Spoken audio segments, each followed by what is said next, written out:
Okay, good morning. It's a chilly but sunny Wednesday, November 3rd. And we were in the middle last time of talking about file I/O. But let's just do a couple of housekeeping things at the beginning here. I finally did what I said I was going to do and set up you can book me, or you can book.me to reflect my current schedule. And that's going to become my, excuse me, my preferred way of not only doing our final project check-ins and the final project presentations, but getting together in general on Zoom one-on-one. It's just not a bad way to go. It keeps us from, I'm available here, well, I'm not. Well, how about here? Well, how about there? So let's try using that and see if that works. I also changed it to let people sign up for 30-minute blocks. Lots of cases, particularly the check-ins, that's enough. So due this Sunday is final project check-in number 1. I don't have any time blocked out there on Saturday and Sunday, and I'd like to keep it that way. The final project check-in is an assignment unto itself. It's basically show up and you get 100. And like any other assignment, there's a late submission penalty for it. So if it's not done by the end of the day Sunday, then next week is penalty time on that. Took a look this morning and I am still missing 5 proposals for final projects out of a class headcount, which is now 18. So as expected, a few of the students who dropped had not done a final proposal. Of those who were hanging in there, I'm missing 5 of them. And as I said last time, I'm not going to come knocking at your door asking where your final proposal is. You need to manage that yourself. Also due end of the day Sunday is the point of sale system. And I think that's what, project 1. I apologize for making such a mess of the numbers and the order in which they were due. But anyway, Edith Frank's or whatever, Edith Joe's, whatever you want to call it, that's due the end of this week. Anybody have any questions on that they'd like to put out to the group? I've gotten one good solution already from that, the discussion with one other student on it. But are you all comfortable with what you're being asked to do? I'm fine. Okay. If you haven't gotten there already, let me give you a heads up that the pretty little dollar signs that are so important in your GUI, because people know that means currency, get in your way when it comes to doing calculations. So you can't multiply 2 times $3.50 and have Python make sense of it. Because once it sees the dollar, well, I mean, those things are in text strings anyway. So, so you're going to have to convert them either to an integer or a float, and that dollar sign is going to be in your way. So you either get it out of your way by putting it up as a separate widget, or if you haven't discovered it already, there's a built-in Python string function called lstrip. Lstrip matches up with one we saw last time called rstrip, and it will let you strip off any character you want off of the left side of the string as opposed to rstrip, which strips it off the right side. Okay, so that's our catch-up stuff. So file I/O. Why are we doing file I/O? Because it's important. It's important so that you can bring your data back after your program closes, so you don't start the beginning of the program with no data, which is what you otherwise would have to do. It's important so your data can be picked up by other programs or other things like Excel. And it's important because other programs can generate data, put it into a file, and you want to pick it up from the file. So I guess data integration is probably the best way of describing that. the ability for you to write code to integrate data from other sources, both input and output, is really valuable. Lots of time the sources are Excel, and we started looking at CSV, the CSV module in Python to do that. We're going to look more at that today. The other typical source is a database, and that's not the focus of this class, but while we're here, I think it's worth spending a day or two, probably next week, looking at that as a topic, because it's not that difficult and it's very valuable. If we do that, we'll do it with the built-in SQL database in Python called SQLite, and you almost have nothing to do to use that. Other databases like MySQL is probably the next most popular one. MySQL, you can do very similar things. SQL Server, very similar things. And even professional databases like, or proprietary, not professional, proprietary databases like Oracle, the concept is very much the same. Now, what you need to do to get what you need out of a database can be very, very complicated. There's a rather large application called SAP that's basically a manufacturing system, which many big companies run their company on SAP. And underlying SAP is an Oracle database. Well, there are courses in how to set it up, how to optimize it, how to write reports from it. It's just massive. But as an example of how one interacts with Python in a database, not that hard. So that's why, while we're here, we'll spend some time doing that. So what I thought I would do is go over what we did last time, because there's nothing wrong with a little repetition. And when I looked at this just before class, I said to myself, I don't like the way I did something here. Does it work? Absolutely, it works. But that doesn't mean that in hindsight that I really like what I did. So I thought we'd take the opportunity while we're reviewing this to kind of reframe this thing a little bit. What were we trying to do? We're trying to write two messages out to a file. How do we do it? Well, we use the open function, standard Python function. And as a minimum, open needs the name of the file that you're trying to open, which is a global constant up here. Now it's tucked into a directory. Fine. Doesn't have to be. If it's not tucked into directory, the file will appear in the same directory as your program. And then this, which is the open mode. So as you can see, it's a string. The first letter, W for write, A for append, R for read. Second letter, T for text, B for binary. Now that we've done that, we have now got something called a file handle.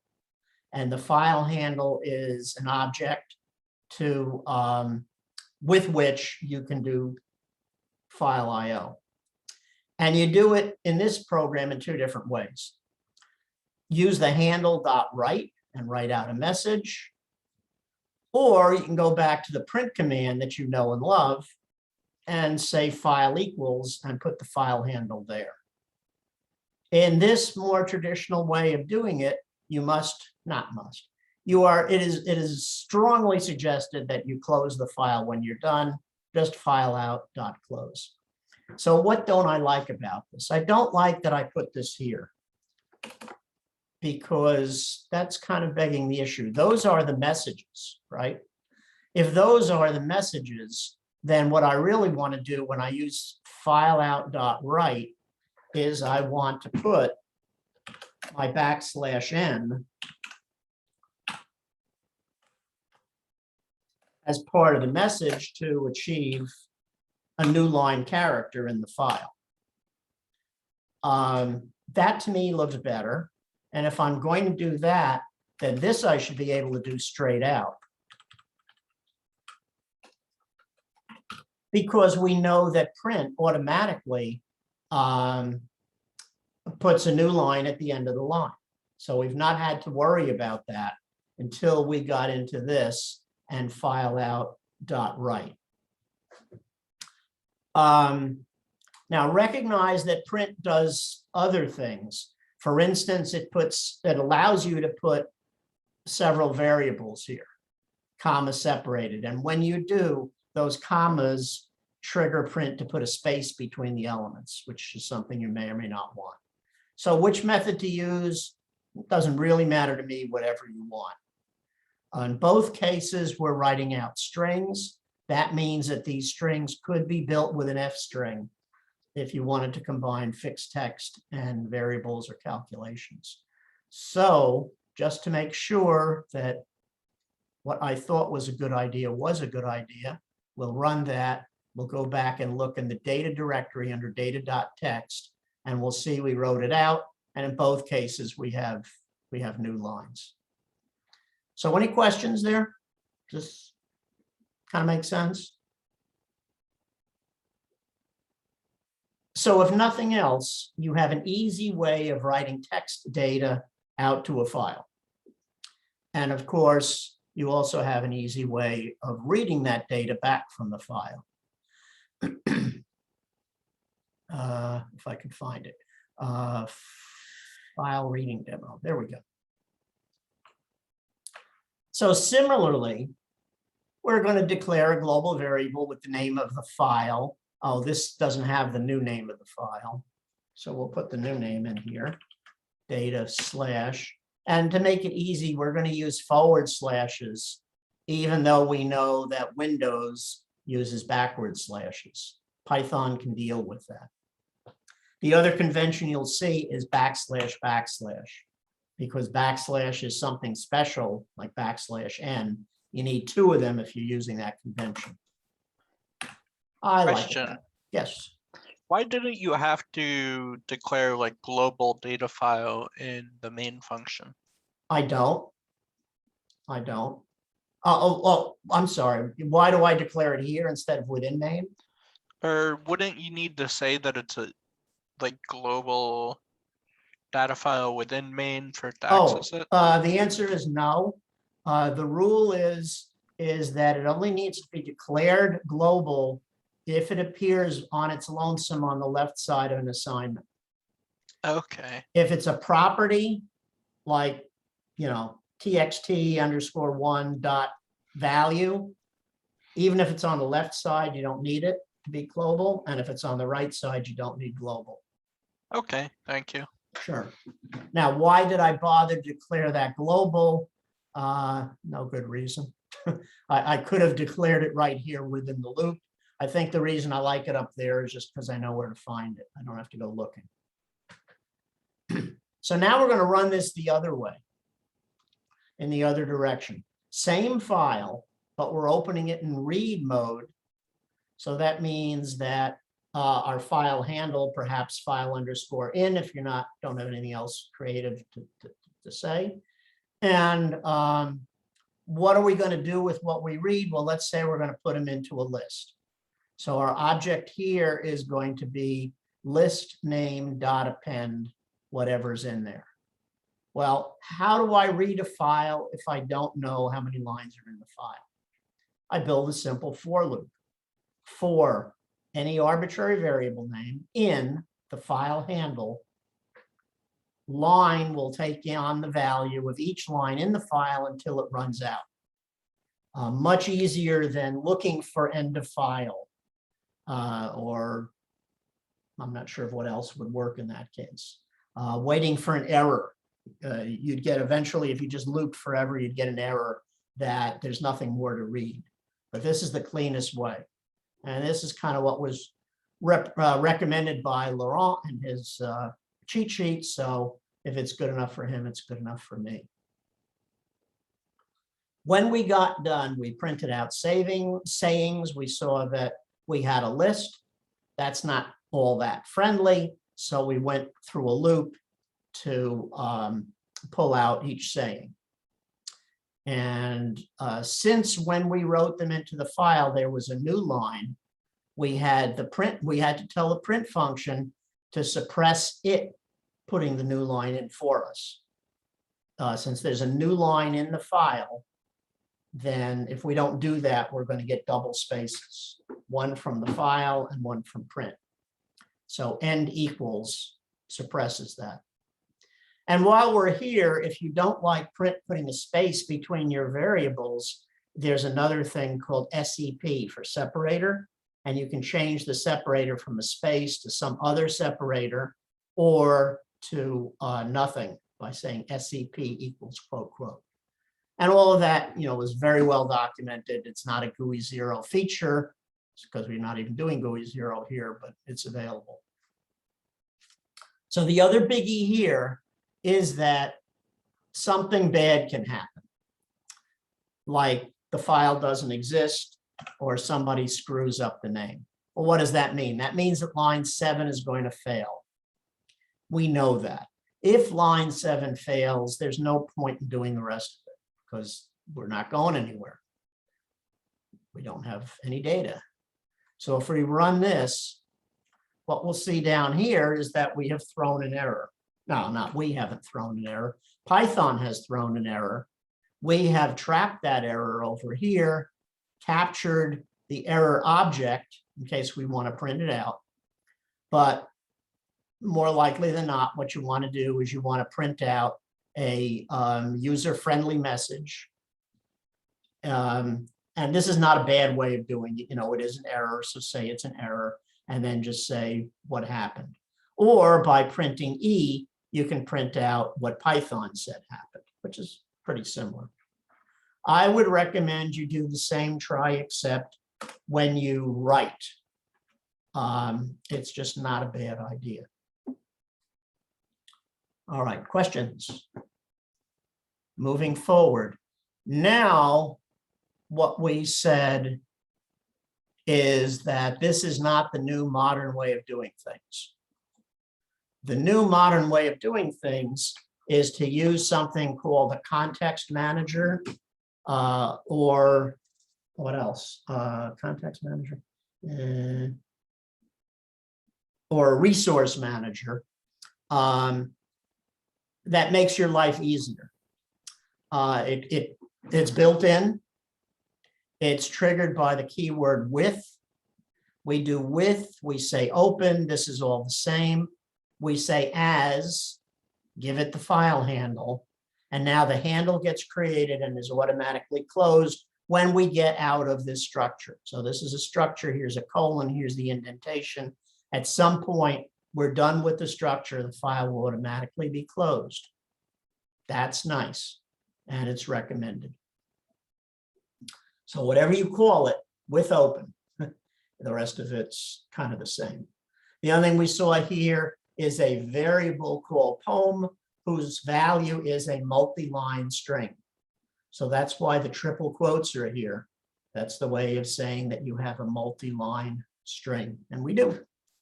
On the other side, we can read in a similar manner. We'll do our try except with open RT as in file, and then this is all the same. And then I chose to strip the new lines off by doing an R strip.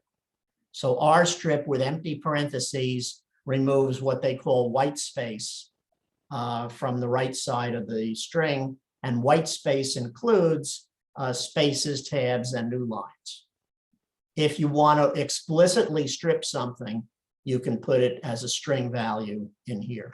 So that's R strip, and it's companion L strip.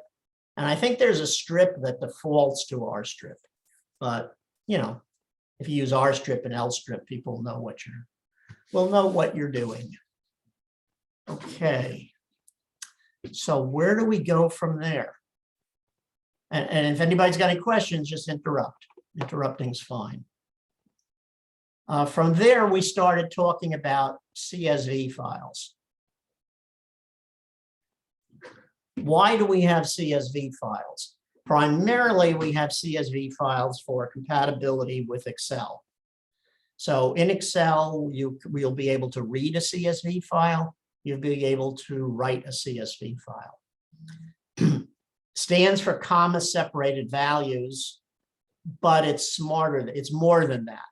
And in this example, I chose to illustrate why it's more than that, because here's a field in my data that has a comma in it. And if you do this with just the file handle dot write, it's going to get confused as what's going on with the comma. You can't parse this thing on commas because there's a comma in the middle of the data. So we want the data to be included, be able to include commas. So that's why we use the CSV module, because it understands these things. So players is a list of lists. We haven't been very informative about how this list is composed, but you can guess that the first thing is the first name, the next is the last name, and the next is the batting average. Don't blame me if these numbers are ridiculous or if I've misspelled somebody's name. So Mickey Mantle Jr., which I don't think he was a junior, but for this example, it was important. Hank Aaron and Roger Maris. So how do we make this happen? We're going to use our context manager because that's what Laurent says we should be using. We're going to give it the name of the file. We're going to tell it that we want to write the file out as text. And we're going to tell it, don't do new lines when you're writing this out. And that's going to help us read it. We're going to get a file handle, but our job is not done yet because we want to use CSV. So if we want to use this CSV, we have another step. We have to establish a CSV handle by doing csv.writer and passing it the file handle. Then all we have to do is csv_out.writeRows, pass it players, and the job is done. And someplace over here, we see players1.csv. We double click on it. This is actually an add-in to PyCharm that does this color clues over here. So that's kind of magic. And the file is really just text. If we opened it up with Notepad, we would see plain old text. Okay, getting caught up. How do we read this? Okay, so then let's go look at our read. Let's clean this up. How do we read this? Well, we're going to use CSV because it understands stuff. Going to use open with resources, pass the file name, read as a text, file handle, take the file handle, and this time we're going to use something called csv.dictReader for dictionary reader.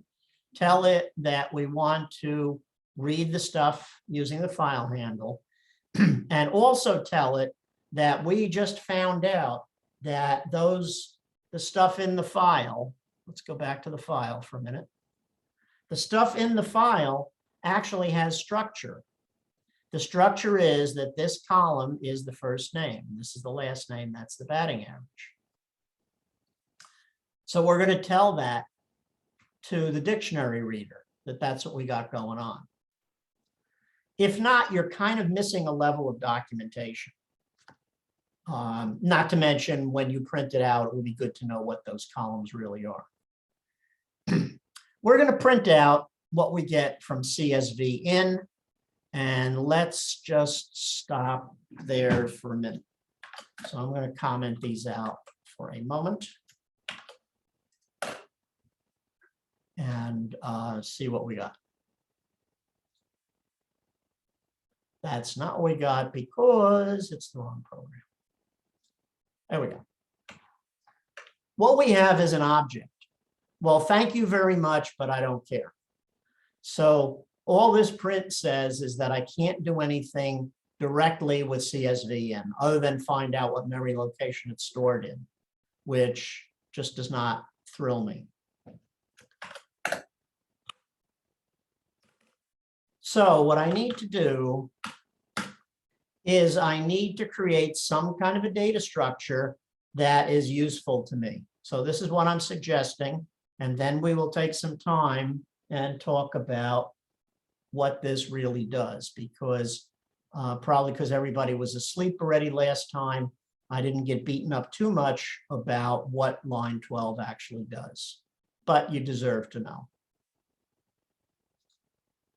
Okay. So what line 12 does, well, we now have something that's readable. So that's good. We have a list. That's handy. It is a list of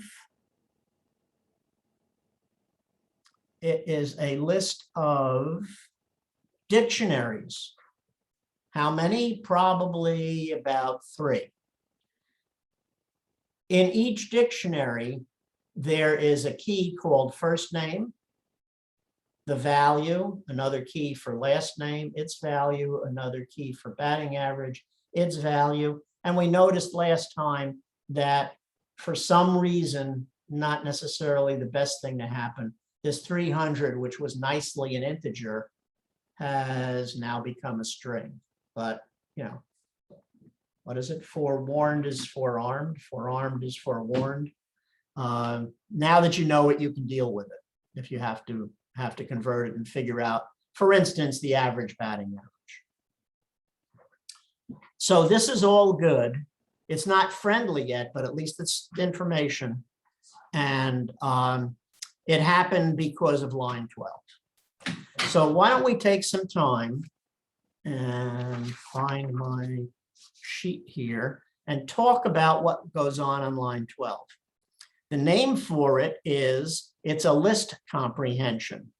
It's a list comprehension because it's got these brackets. There are also, you can also do similar things with dictionaries, which of course are called dictionary comprehensions. And we look in here and we sort of kind of see a loop. That's kind of what we expect. But then something weird happens over here. So let's go to a blank file and let's try to explore this a little bit. It's worth exploring.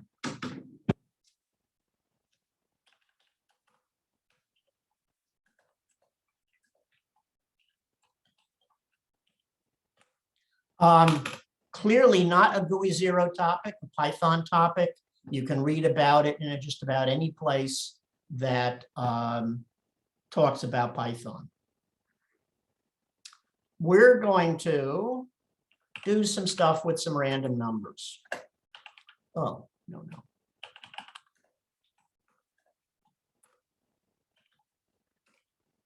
And we're going to use a function in there called randint. I don't remember if we've done it before, but that's okay. Randint returns, can we hover? Randint returns a random value, random integer, a random integer between A and B. The only trick is that it's inclusive of A and B. None of this B minus 1 business. So between A and B, including A and including B. So why are we doing this? Well, let's do this the old way. What we want to do is we want to create a list of 10 random numbers. Okay, so let's make a global constant here called number of elements. It's going to be 10, but it could be whatever we want.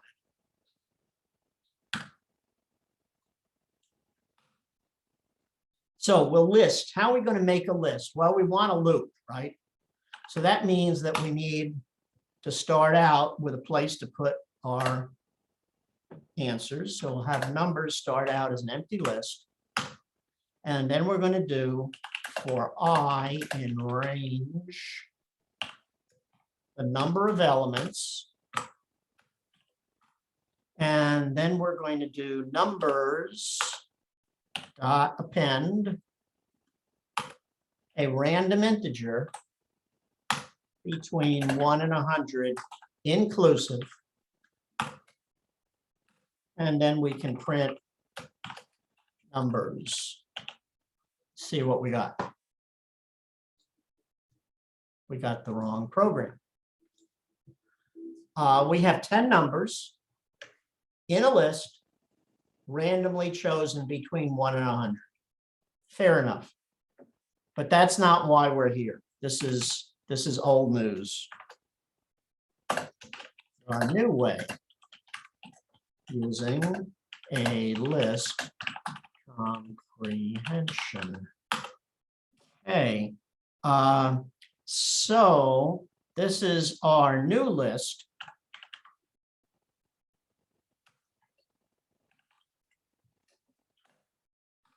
And we want the new list to be a list. And we want to generate the list by saying, I want random integers between 1 and 100. And I want to do this for I in range, number of elements.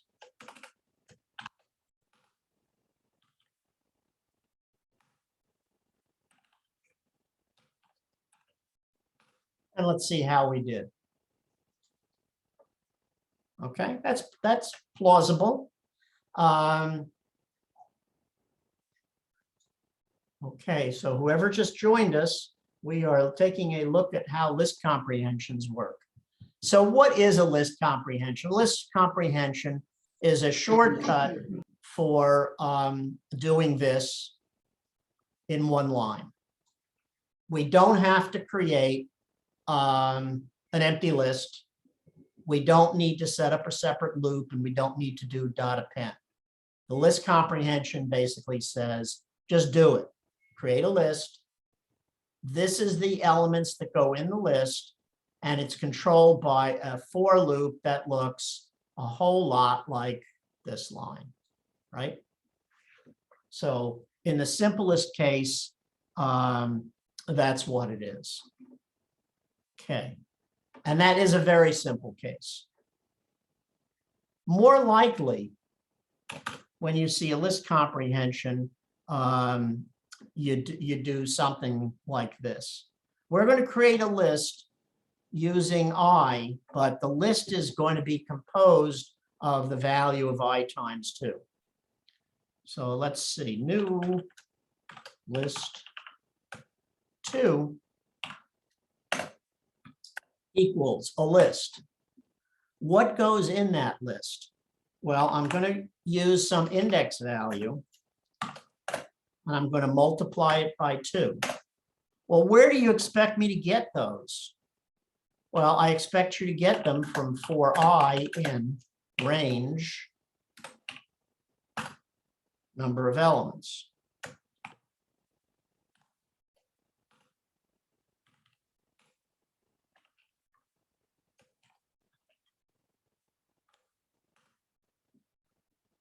So this is more typical.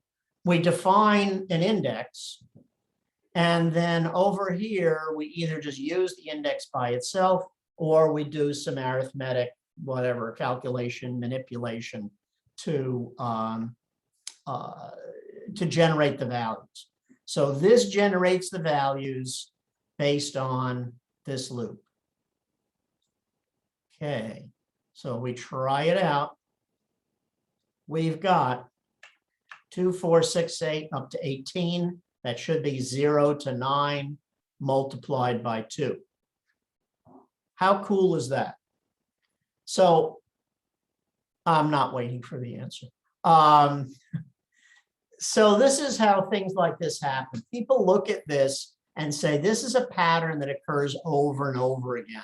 Just like if else, you know, if this is blah, blah, blah, is it true? Else, blah, blah, blah, it's false. It's a pattern. And is there a nicer way, a shorter way of doing the pattern and still getting the same results? And the answer, at least in the Python world, was yes, let's build something called a list comprehension to do it. All right. Are we having fun yet? Maybe. Let's throw something in here just because we're here and it's good to know. Let's go back to new list and let's go back to I. Why does that I exist there?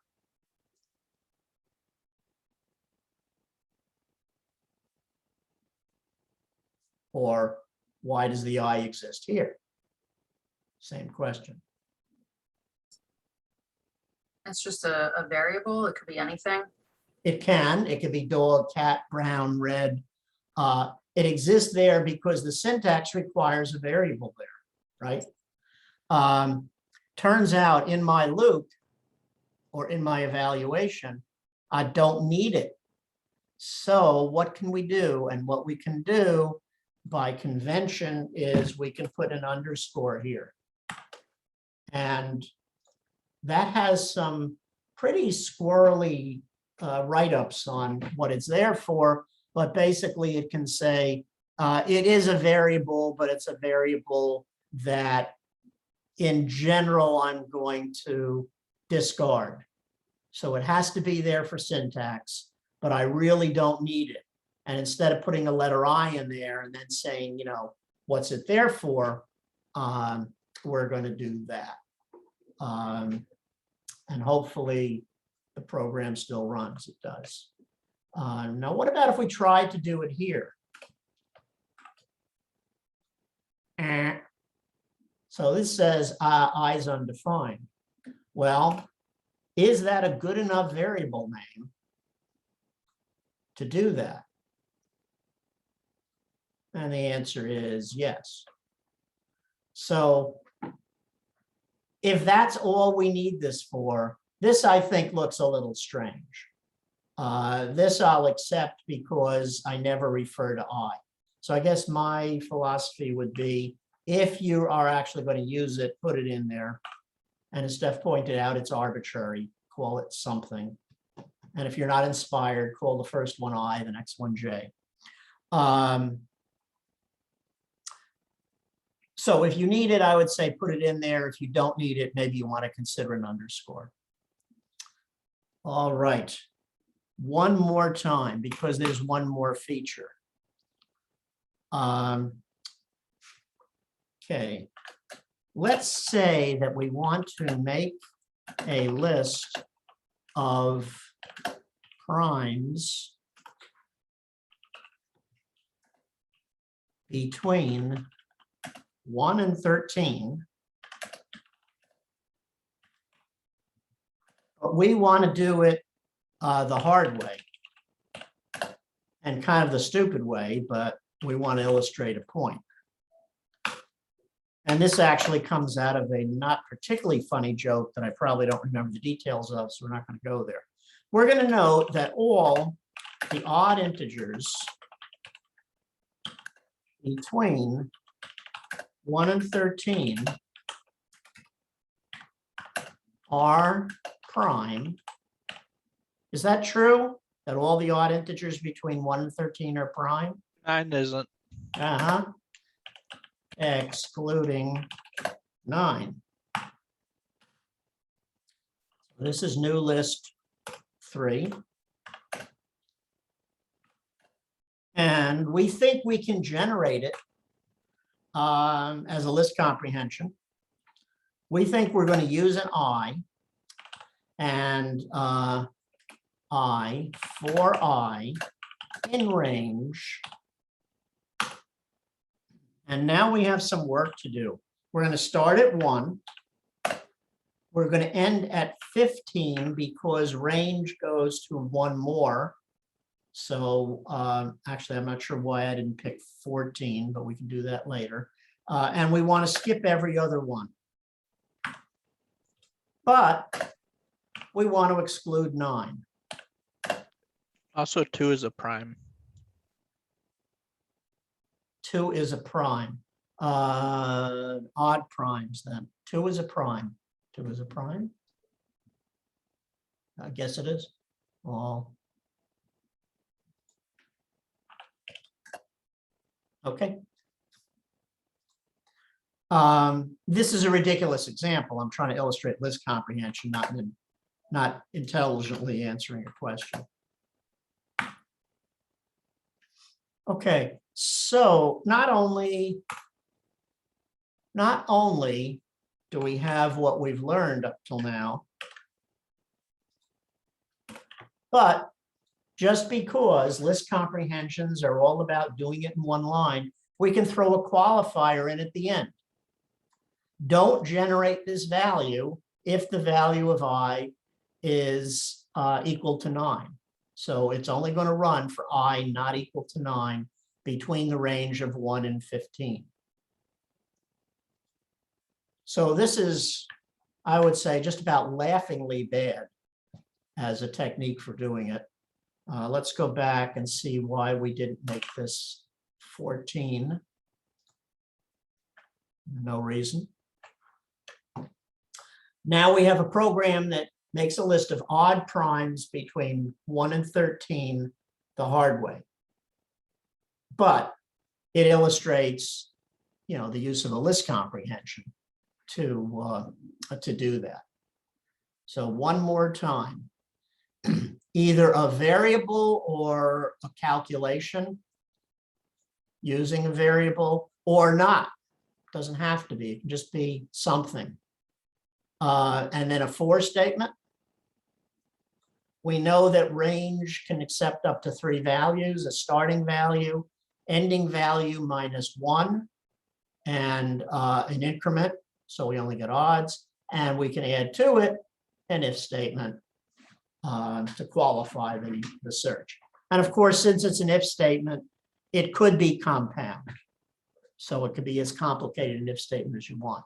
Now, as it gets more and more complicated, you're probably making it pretty hard to understand what's going on, and maybe you want to do it the old-fashioned way. And obviously, this is a ridiculous way of doing it. So why do we like list comprehensions? They save you lines of code. They're Pythonic. This is a Python way of doing things. Anybody can do this in any language, pretty much. Maybe not quite as easily, but basically. And the other reason to do this, and it always comes up, at least in my conversations about why you want to learn this. Let's say that you're going on an interview for a Python job, and either you want to bring some code with you, or they ask you to develop some code that does such and such. If you do this, it kind of says, I understand the basics of loops and lists. If you do this, it says, I understand how to use Python to create a list in one line of code. So not only is it Pythonic, but it also kind of says that you are, well, the correct noun, I guess, would be, it says that you're a Pythonista. You really understand Python at a better level than somebody who writes this. Is it wrong? No, this isn't wrong. It works. It's worked up till now. It will continue to work. So that's all about list comprehensions. There are dictionary comprehensions, which I don't think I've had the opportunity to play with, so we're not going to do that now. They're there, they're handy, and if you like the way they look compared to the conventional way, then do it. And we've learned that you can use an underscore as a variable, typically to mean that I need it here, but I'm not going to use it in the rest of the structure that I'm writing. Okay, questions? All right, so I think I've about talked myself out before our break. All right, so we have one more step here. And it'll take us a little while to put it together, but I think it's going to be a valuable step because it will give us better data, and it will also give us a better spreadsheet. So what we've done so far is we've written out this data using the CSV writer into a CSV form, and it looked like that. To read it back, we know we don't have a header there, but we want to create something that expresses the structure of what this thing really means. One of the great failings in Excel is that it's hard to express structure and it's impossible to enforce it when you're doing work in Excel. So we're going to use a dictionary reader to create CSV.in_in, and clearly that is an iterable because it works fine over here. But we're going to give it structure by telling it what the field names are. And we're going to get something out that looks a lot like a list. A list of what? A list of dictionaries. So let's see if we can do better here. Let's get some more structure into our Python part. So we're going to take write CSV1, copy it,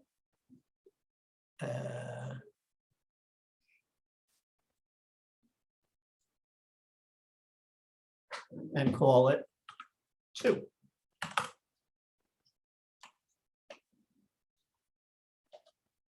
And that was handy with a header row. There we go. So we're still going to use CSV, but we're going to add to our list of lists here the idea that we really want to have some structure to this. We want to have the players tell us what's going on here. And the easiest way of doing that is by creating a dictionary. So first name is going to be the first key. And let's see, right now I'm going to run out of space. I'll move this over. That's going to be our first key. Our next key in this little dictionary is going to be last name. And if it's going to work as a dictionary, that means we have to make these things unique, which is a good data integrity concept. Things need to be unique. And then over here, this is going to be the batting average.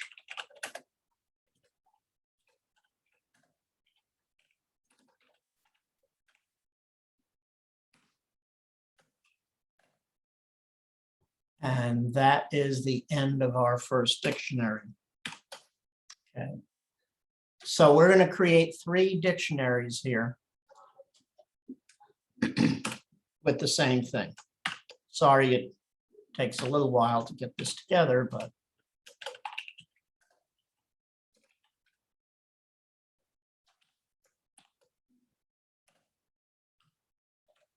and what you'll notice is that this looks a lot like what we were able to read out with the CSV dictionary reader. So that's kind of where we're headed here.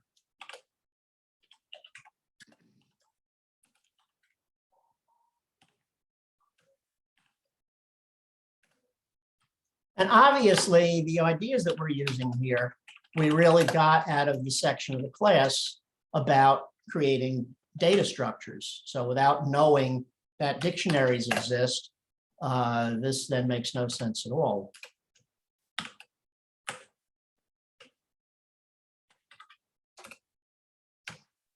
All right, now it's getting boring.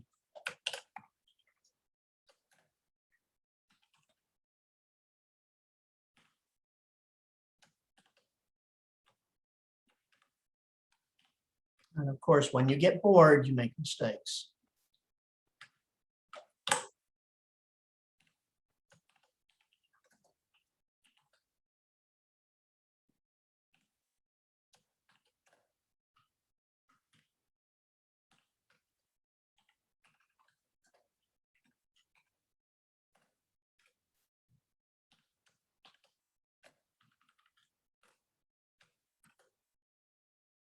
So the data in my program is now expressed as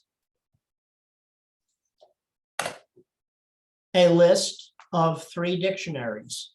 And in each dictionary, I've satisfied the data requirements of first name, last name, and batting average, all of which have to be unique. So this is all good. Open, sure. The open is just about the same. And that's about the end of the same. We're not going to use dictionary writer. We're not going to use, I gave away the secret. We're not going to use CSV.writer. We're going to use the dictionary writer because now we have a structure worth preserving, and that can be made part of our spreadsheet. So we're going to say we want file out. That's first. And then we must, because I tried it on the break, it didn't work without it. We must specify what our field names are if we're going to write them out. Unfortunately, this is redundant information to what we have above, but we need it. So our field names are first name,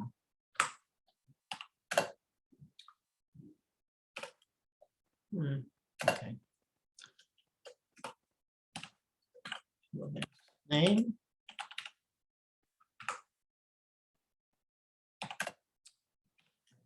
batting average. There we go. That's what our field names are. Okay. Now, remembering that this is a plain old text file, whatever we write, each subsequent line just appears below the other one, just like when you're printing something out. So before we do our right rows, we're going to do a CSV out dot write header. So we're going to write out the header. Well, where does it get the header from? It gets the header from the field names. So let's run that and see what happens. Okay, so here we have, oh, forgot to change the name of the file. Let's make it players2.csv. Okay. We now have a file that looks like this. And as you can imagine, if we bring this file up into Excel, we now have more information than we had before. We now have our column headings. Row headings, well, we really don't have, we can pretend that one of these things is a row heading. But the structure here is basically we have column headings and records underneath the appropriate headings. And just take my word for it that this will show up just fine in Excel. Okay, so let's go to copy. Hold on, just a minute. Just a minute. So let's see what we have to do to this program to modify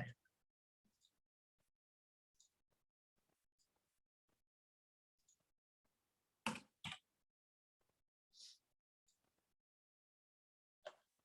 Read a CS file with a header.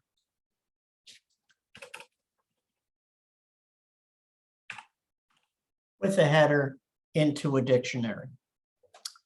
Okay, let's get the new file.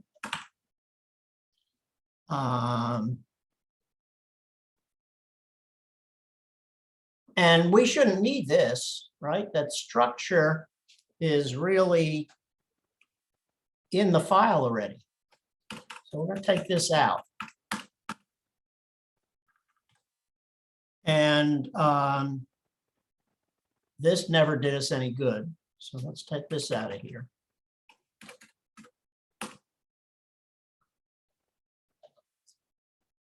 And let's try, well, let's see what this does first, and then we'll go from there.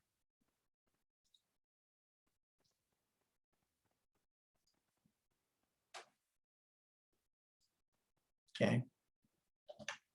So we have what we had before, But now we also have a header row. And this was never the prettiest thing in the world anyway. So let's see if we can do better here. Let's break it down for player in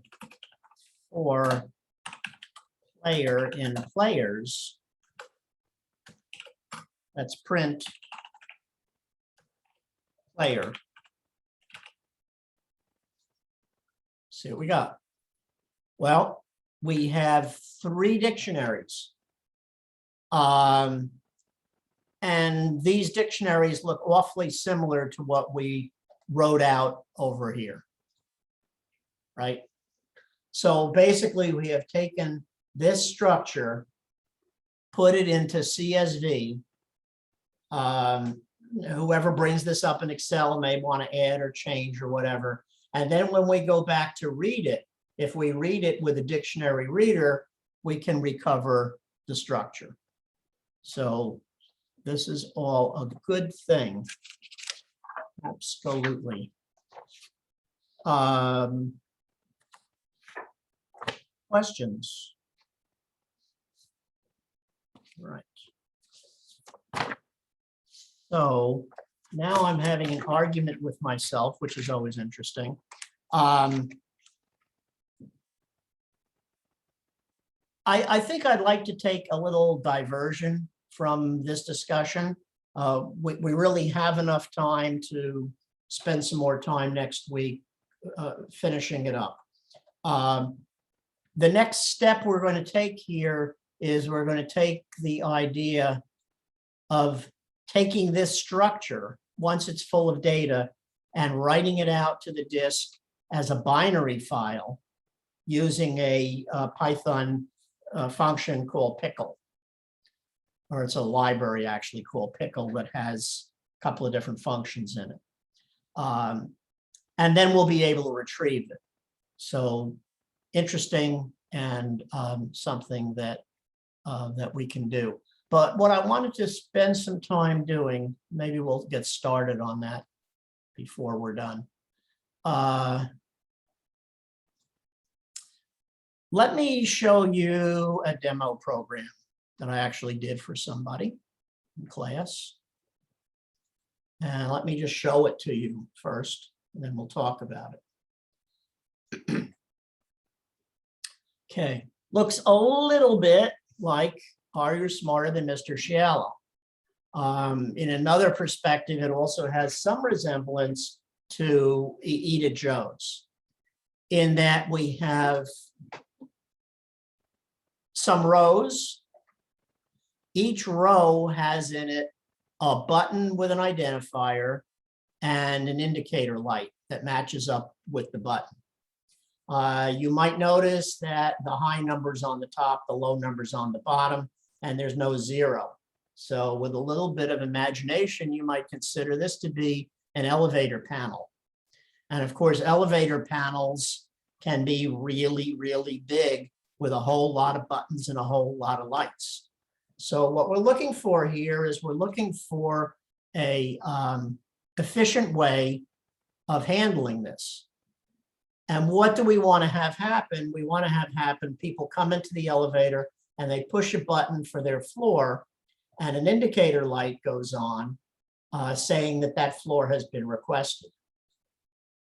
So when the door closes, the elevator goes up, stops at floor 2, lets the person out. At that point, this light would probably go out, goes up here, goes up here. Well, we're not doing an elevator simulation. So all I have here is a clear button to get this thing back. Now, years ago, in our Java class, we did something similar to this. And I said to the class, if somebody was really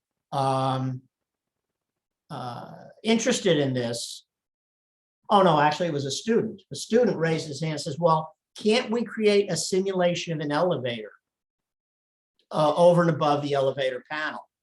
So you'd actually see an elevator stopping at the floors that that was supposed to. And I said, that's a great idea. Why don't you do it? But he was the concept guy. He wasn't the implementation guy. somebody else in the class actually pulled it off. He actually wrote a elevator simulator where the elevator would go up and down a shaft and little doors on the elevator would open when it stopped at a floor that was requested. Clearly, that guy got an A in the class. Actually, that actually would be for anybody looking for a final project, if they would like to implement an elevator going up and down in the shaft with call buttons, that would be cool. So let's say this is your assignment. And the first thing we're going to do is kind of say, well, what do we see here? Do we see here things that we recognize, and how do we want to deal with it? Well, I certainly see two columns.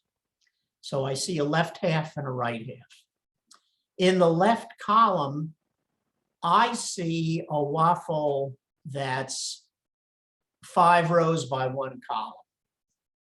If you see 5 waffles, each of them 1 by 1, you're really making your life more difficult than it needs be, because you have no convenient way of indexing between 5 different names.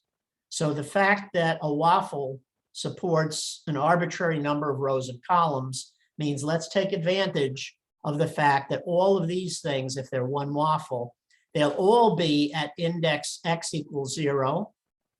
And their y index is going to be 0, 1, 2, 3, 4. Well, doesn't match up so well with the buttons, does it? First of all, there's no 0 floor. And second of all, these numbers start high and go down. So you don't have a choice with a waffle. The upper left is always 0, 0. But we can fudge that. On to the next thing. What do we see here? We see 5 buttons.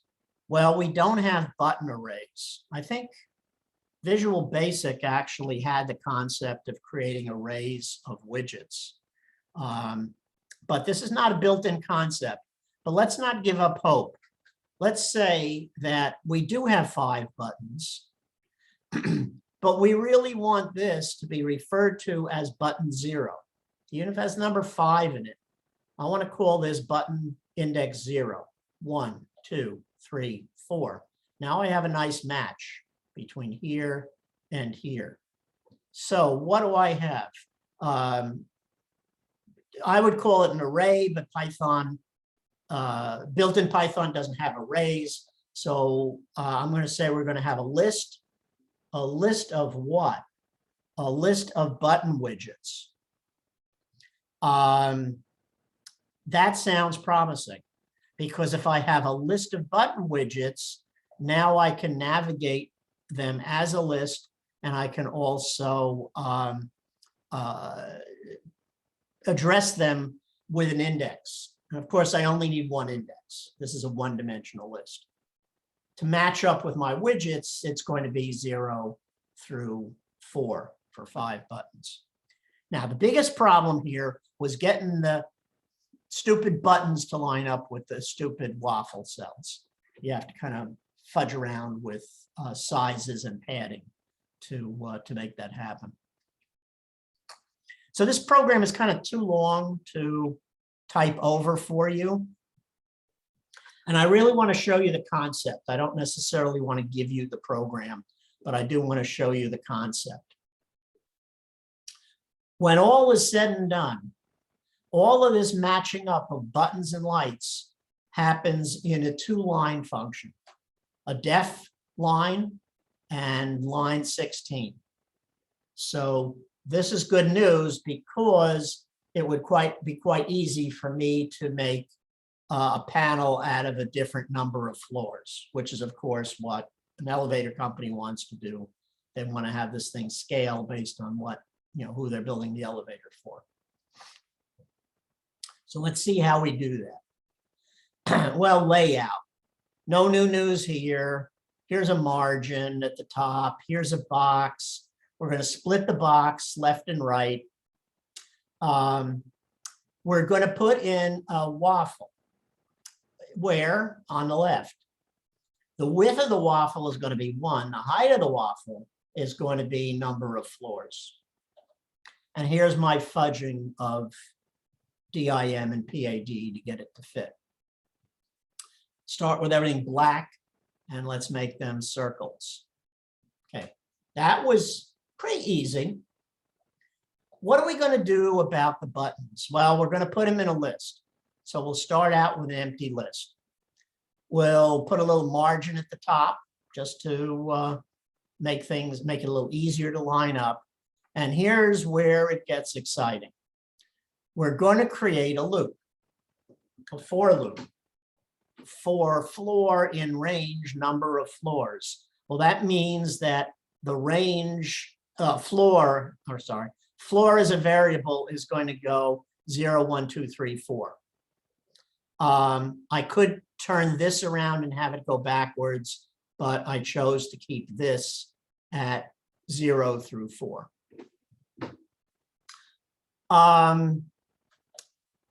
Okay, so let's create a button. And where are we going to put the button? Well, we're going to put it on the right. We're going to put some text in the button. And to put the text in the button, I'm going to take the number 5, which really should have been number of floors, minus what floor is actually equal to. So floor starts out as 0, and that means the first button will be labeled 5. Then floor will go to 1, the button will be labeled 4, and it'll go down to 1. And now our things are going in reverse order. So this is a very simple, relatively cheap trick to get the numbers to go down. Width and height, again, to make them fit. I don't want to write an event handler for each button, so I'm not going to. I'm going to call one event handler floor underscore requested. Well, that's no good unless the event handler knows which button has been pushed. So I'm going to pass to the button something very well documented in the GUI 0 tutorial called args equals. And the first thing you're going to find out about args equals is that it takes a list. Even if there's only one thing that you're passing, it's called an argument list, and GUI 0 requires a list. So I'm only going to pass one thing to my event handler, and it's going to be the integer 5 minus the floor number that comes from here. All right. Then I'm going to put a space under. So let's take a breath. Any questions about what's happening? Well, let's go up here. Any questions about what's happening here so far?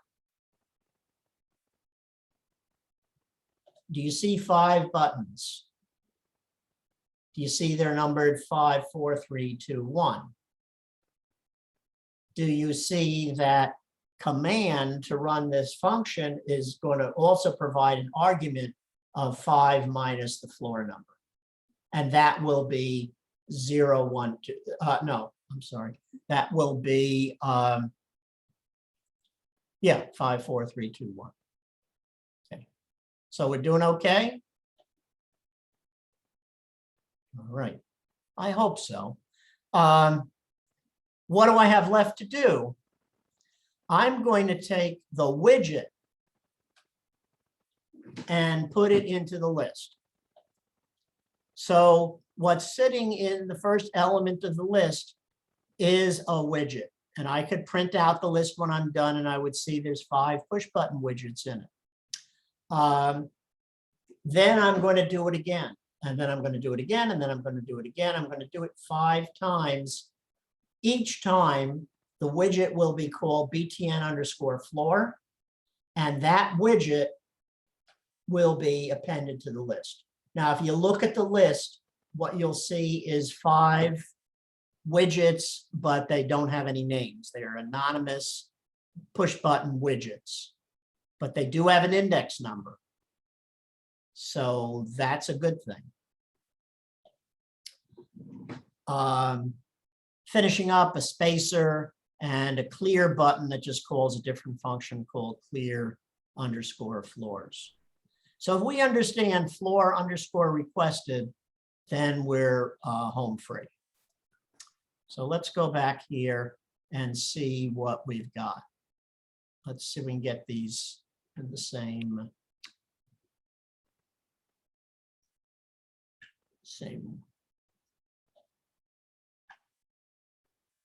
Close. So bigger.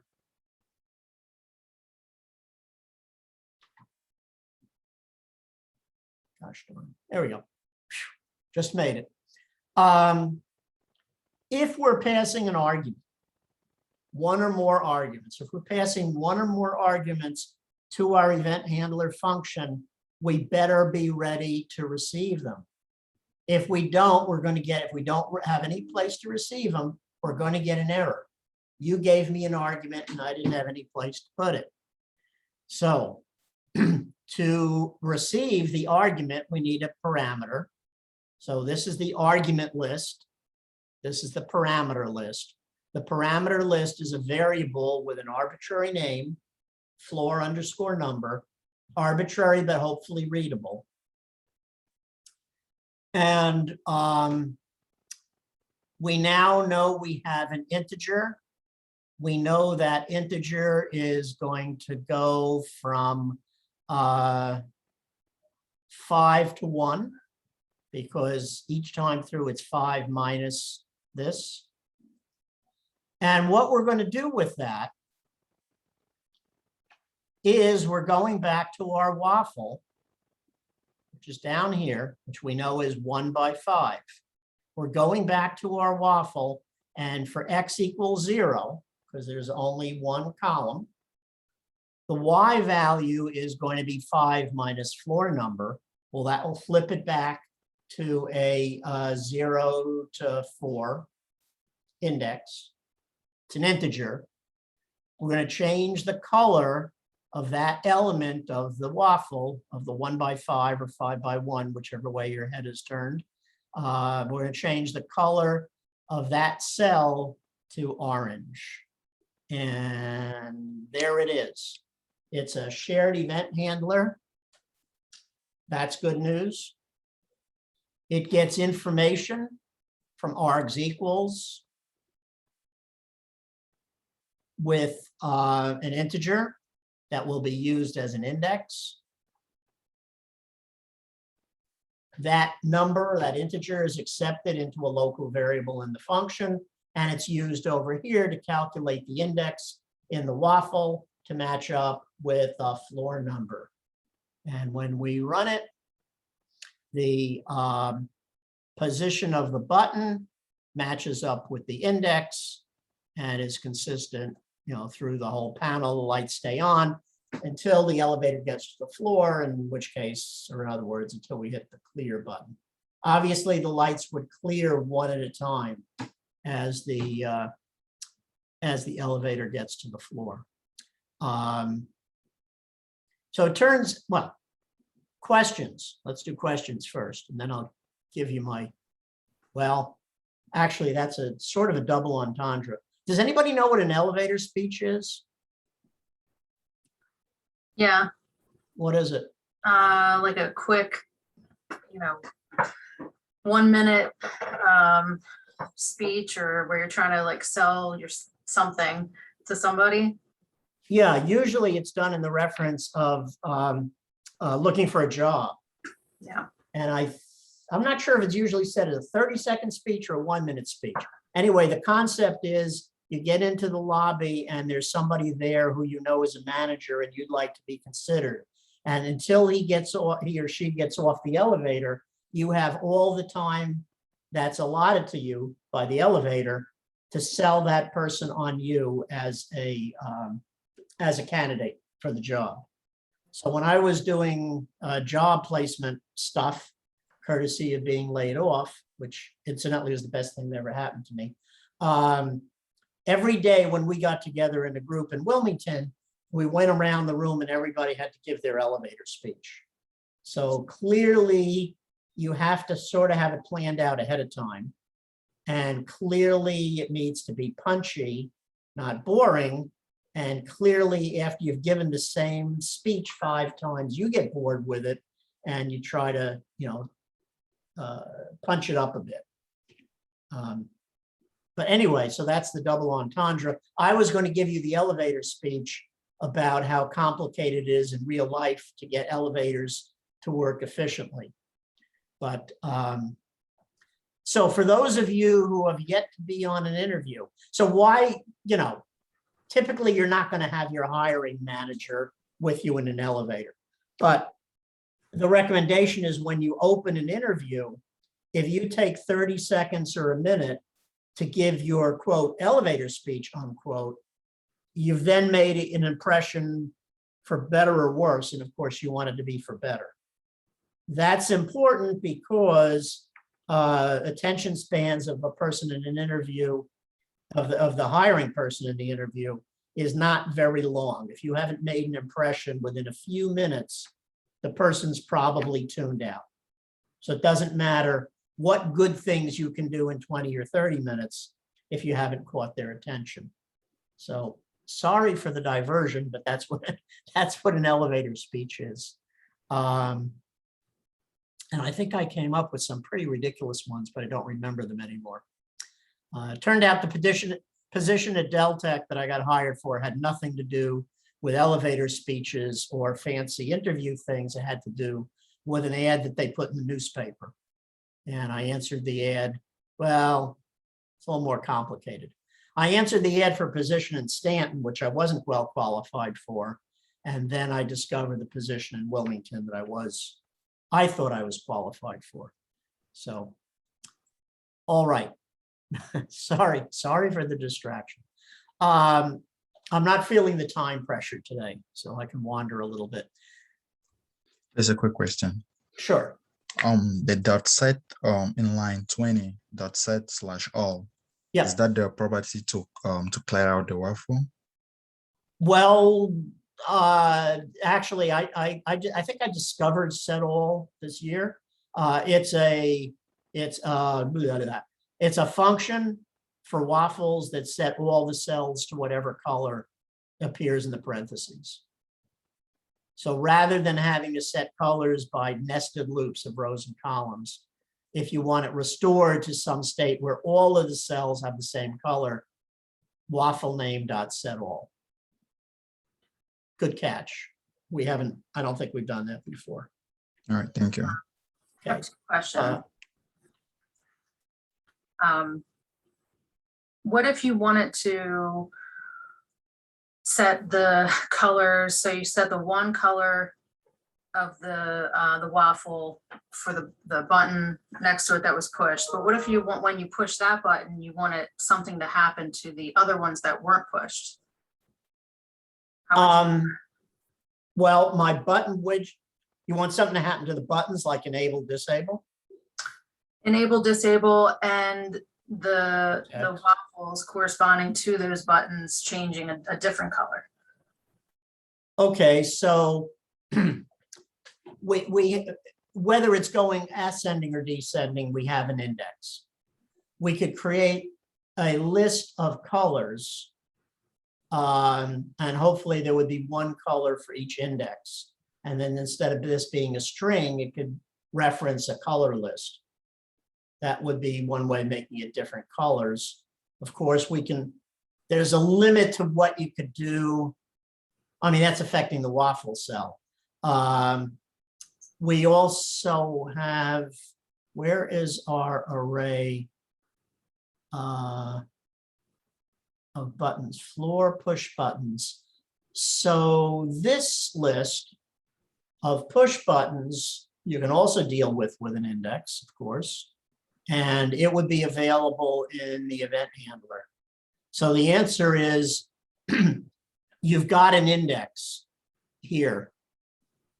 If you need to do different things, you could either do it explicitly by index, or you could run a loop through either all the waffle cells or all of the widgets or all of the colors, and you could exclude from that loop this number if that was to be handled by exception.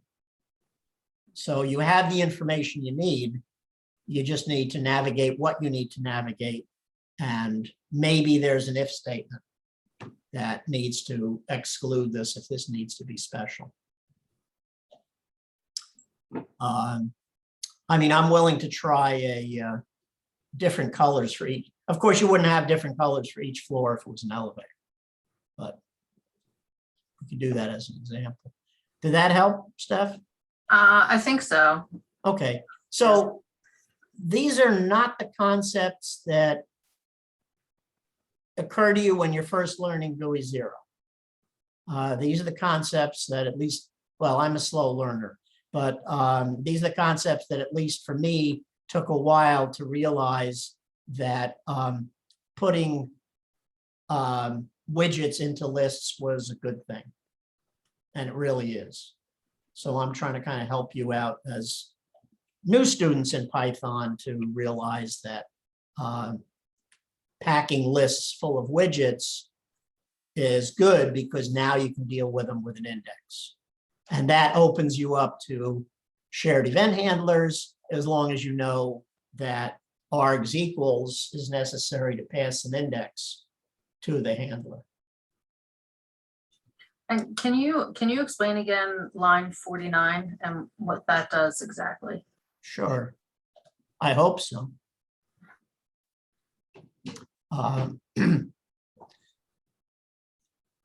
So we see that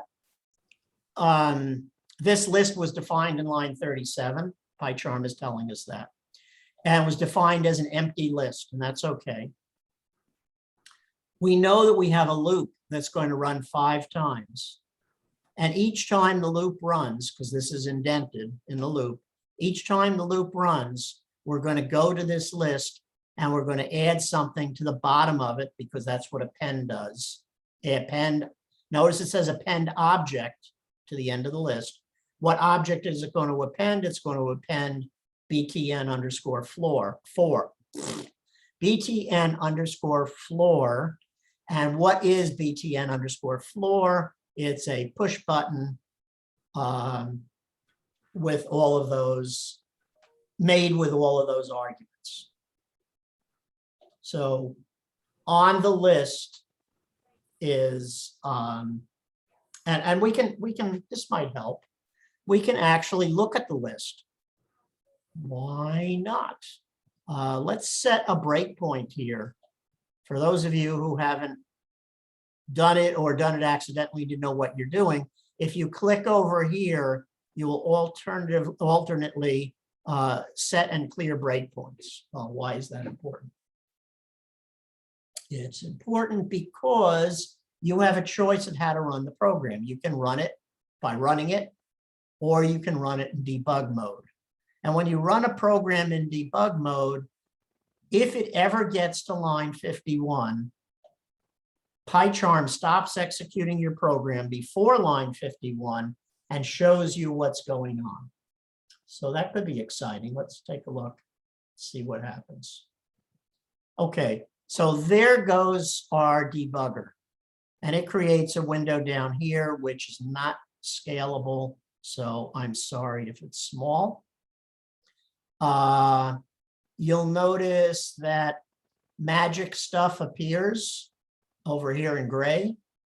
So you see that btn underscore floor is a GUI 0 push button object.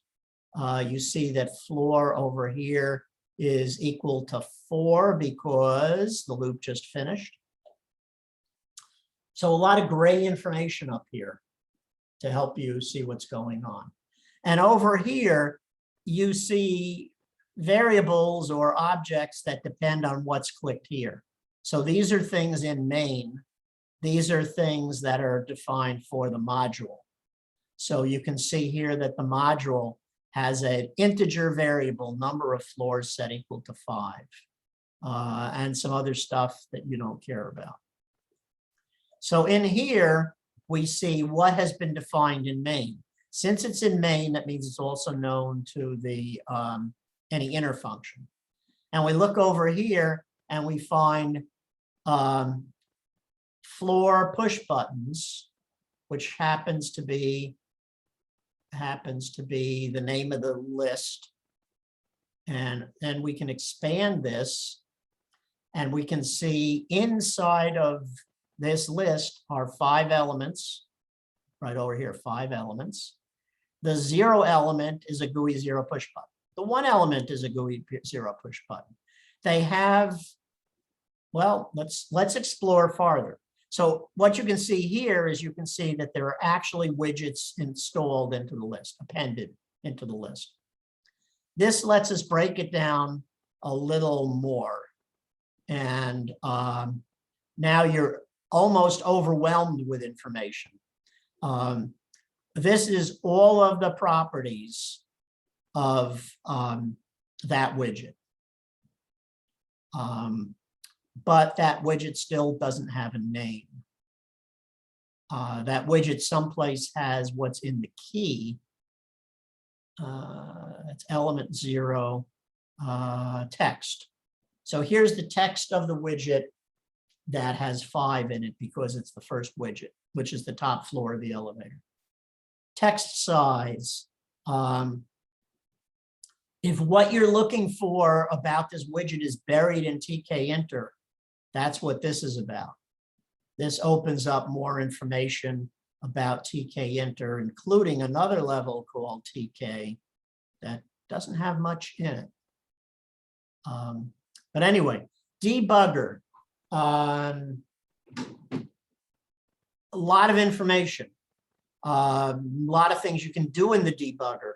You can either run this until or unless it hits the breakpoint again. You can use the things up here basically to single step through what's going on and see where your program is and where it isn't. So a lot of good stuff here. If you're done with it, you can just stop it and the whole thing goes away. I got a question. Sure.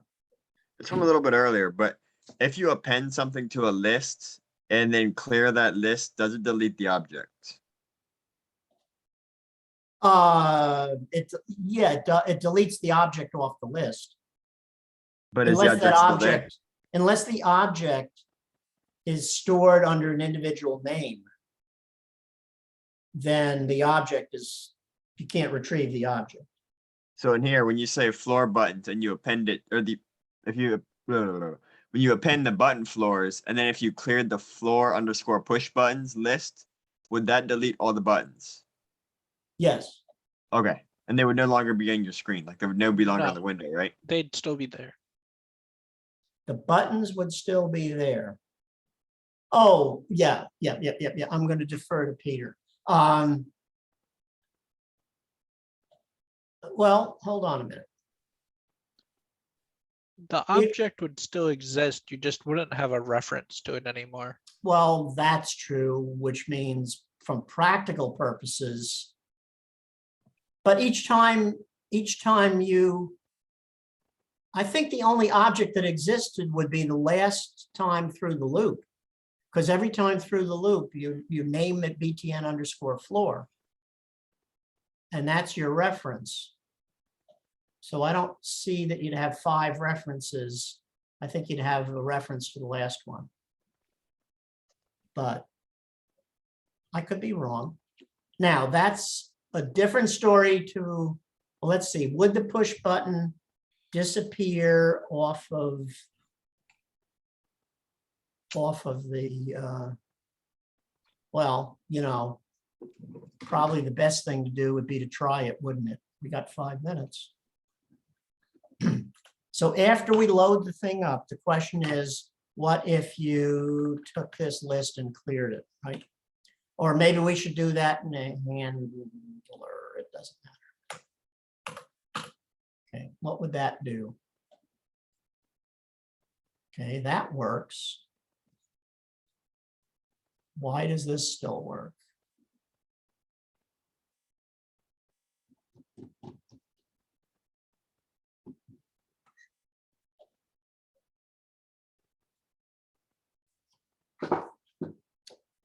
All right, Peter, you may have seen something in this that I didn't see. Nothing that you actually do in the program depends on having a reference to the push buttons. at all. Like, it doesn't matter if they're there in the list. Once they're created, their handler is established, they're part of the Right. GUI. Right, is established, yeah. Yeah, So it's established here. even if you remove all references to them, including the list that holds the references, they Well, I didn't, still exist. I within cleared GUI. the list. I didn't eliminate that. I did clear the list, so there's nothing in the list now. All that does is remove the, it clears the list which holds references to that object. Okay. However, I can't get away with this, right? That's not gonna work, I hope. Right, if I never build the list, It'll still work. so why do I need a list? You're right.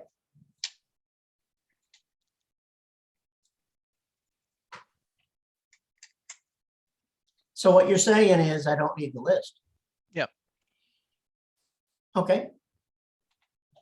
I stand corrected. Well, that makes it even simpler, doesn't it? So I need the waffle to show it visually. I certainly need the concept of the index, but I don't really need the list. Well, I guess you just got to believe. Clearly, if we don't have a list and it still works, then we take this out and we take this out.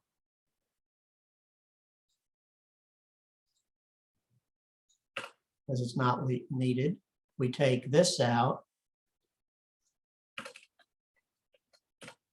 Create push button widgets, one for each floor. And it's all good. All right. Well, that's a good clarification. And that really helps. Oh, and if we don't need that, we don't need a name, do we? Because these are anonymous objects. Okay. But if you wanted to do something like disable or enable the button when it was pushed, you would have to store it in a list so you could reference it later. Well, that's true. That's true. I guess the point here, which makes it different than the quiz game show, is that I just need to create these buttons and establish an event handler with arguments. After that, they don't change. But yeah, if I wanted to do stuff to the buttons. Now, more realistically, for elevator panels, these would probably be lighted push buttons. And you would be changing the color of the button in the correct position. This kind of turned out to be a nice simplification to make this into a waffle, because these cells are addressable individually. So, so a good day of programming is a day where you learn something that you didn't quite realize before, which makes it a good day for me. And I have hopefully a one good more day question. for you guys too. All right, Got a couple of Anybody- questions about the whole delete thing real quick. go ahead. About what? The delete thing had, so instead of Delete deleting thing. an entire list, can you use a for statement and grab the name of each individual item in the list and delete it individually instead of clearing a whole list? Is that the way to do it then? Okay, you're not talking about this program. You're talking about in general? In general, yes. Oh, sure. Okay. So, so why don't we see what Laurent has to say about that?